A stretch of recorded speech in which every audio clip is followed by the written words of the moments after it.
Have you ever wondered why rotisserie chicken in the grocery store is cheaper than the fresh chickens? Kind of counterintuitive, right? Well, you might not like the answer. The reason they do that in grocery stores is because they're trying to prevent shrinkage, and I'm not talking about the shrinkage you're thinking about in that Seinfeld episode.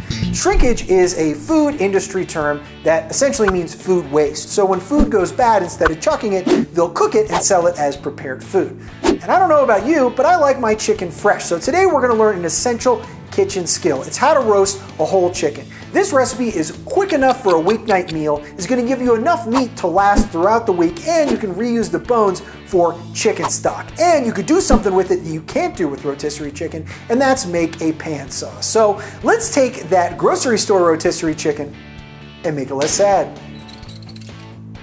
Let's get down to business, shall we? First thing we're gonna do here is we're gonna take our whole chicken and then put some olive oil on it.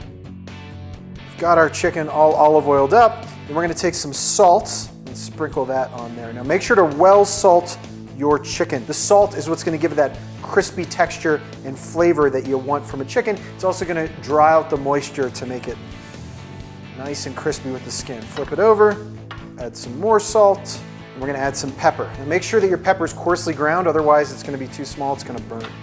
Once you got your salt and your pepper in, we're gonna put some aromatics in the chicken. We're gonna take a stick of celery, we're gonna take a carrot right over here, and then we're gonna take a lemon, poke some holes in it, gives it a little bit of moisture. We have a pan that's been preheating in a 500-degree oven, so it's gonna be ripping hot. I'm gonna go wash my hands and take that out of the oven in 1 second. All right, so this pan has been in a 500-degree oven. Be super duper careful with it. So we're gonna take our chicken now, and we are going to add it to the pan. We're gonna add it thigh side down, don't add it breast side down, where the breast will dry out, and then we're gonna pop it in an oven and have a glass of wine. Can we get some pretentious shots of me drinking? Put some like French music, maybe put like a black and white filter on it. Yeah. So now we have our chicken. I am significantly more intoxicated than when I started this recipe. And we're gonna remove this from the pan. Now put like some sort of holder protection thingy on the pan, because inevitably you will forget it is hot and burn your hand. So we're going to take this chicken and put it on a carving board right here. And you'll notice that the board over here has some channels on it, so the juices will kind of flow outward over here, and you won't have to worry about this like big soggy wet mess of a chicken. And while that's just sitting around for about 10 to 20 minutes, probably about 10 because you're gonna be too excited to eat it, we're gonna make a pan sauce. Now we've got tons of chicken fat in here, which is the reason we're eating this instead of a rotisserie chicken that you would get at the grocery store. And we're gonna dump out about everything but a tablespoon. Just give me 1 second. All right, so we got about a tablespoon of our fat in here. We're gonna take our induction burner, put it on about medium-low with our reserved chicken fat until it gets nice and hot. We're gonna put in some white wine, deglaze the pan.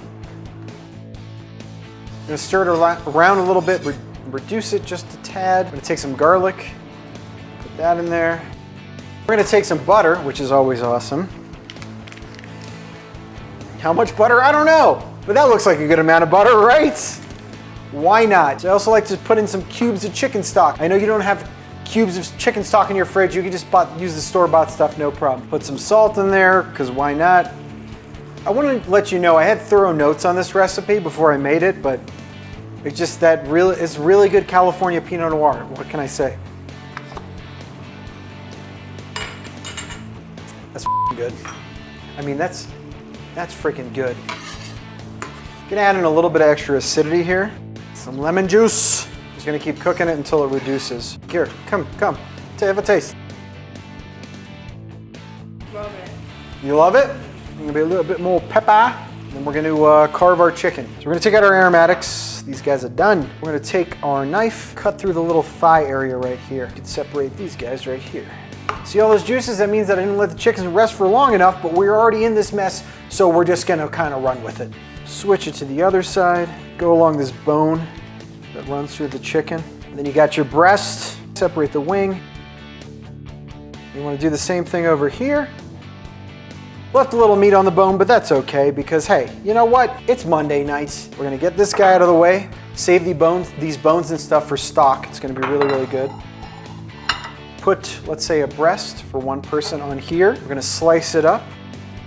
And we're gonna take some of our pan sauce, pour it over. There you have it, my friends.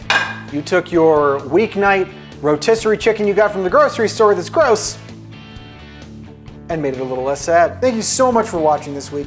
I really appreciate it. If you want to support The Hungry Gringo, just check out our Patreon page. The link is in the description below. If you made this chicken, I'd really love to see it. Mention me on Instagram at The Hungry Gringo or use the hashtag The Hungry Gringo. As always, make sure to like and subscribe. It really helps me out. I had so much fun cooking with you this week, and until next time, this is The Hungry Gringo signing off.